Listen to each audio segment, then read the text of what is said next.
आइए ज्योमेट्री के एक शानदार से क्वेश्चन को देखते हैं। कॉन्सेप्ट आपको पता है, क्वेश्चन आसानी से हो जाएगा। सबसे पहले कॉन्सेप्ट की बात करते हैं। कॉन्सेप्ट क्या है कि मैंने कहा कि ABC एक त्रिभुज है, ध्यान दीजिएगा। साथ में मैंने कहा कि CF, AD और BE इनकी क्या है, माध्यिका है। ये तीनों माध्यिका जिस बिंदु पर मिलेगी उसको आप क्या कहते हैं, केंद्रक कहते हैं। और ध्यान देने वाली बात क्या है, ये केंद्रक इस पूरे माध्यिका को 2:1 में बांटता है। कहने का मतलब यहां से यहां का रेशियो 2:1, यहां के यहां का रेशियो 2:1, यहां से यहां का रेशियो 2:1। ये कॉन्सेप्ट पता है तो क्वेश्चन आसानी से हम सॉल्व कर लेंगे। क्वेश्चन क्या कह रहा है कि ABCD एक समांतर चतुर्भुज है। ठीक है सर, हमने एक समांतर चतुर्भुज बनाया ABCD।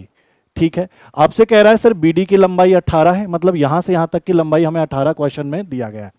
अगली लाइन में कह रहा है कि ABC, मतलब मैं इसकी बात करूं, किसकी, इस वाले त्रिभुज की बात करूं ABC, और फिर कह रहा है ADC, इस वाले त्रिभुज की बात करूं, तो इनके केंद्रक क्या है, P और Q है। कहने का मतलब इस ABC का केंद्रक क्या है सर, P है, और इस वाले त्रिभुज का केंद्रक क्या है, Q है।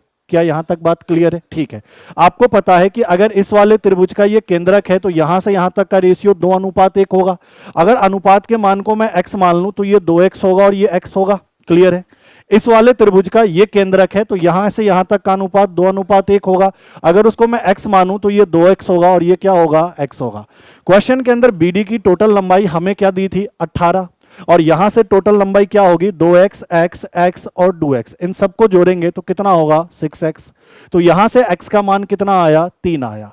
क्वेश्चन में हमसे कह रहा है कि P से Q तक की लंबाई ज्ञात करें। आपसे कह रहा है कि PQ की लंबाई क्या होगी। तो मुझे एक बात आप बता दो, बस सिंपल सी बात ये बताओ कि मैं अगर P से Q तक की बात करूं तो टोटल लंबाई कितनी है, 2x, और x का मान कितना है, 3। तो जैसे ही मैंने x के जगह 3 रखा, आंसर अपना क्या हो जाएगा, 6 सेंटीमीटर। बढ़िया क्वेश्चन लगा हो, क्वेश्चन समझ में आया हो, आपको क्या करना है, वीडियो को शेयर और लाइक करना है। थैंक यू, धन्यवाद।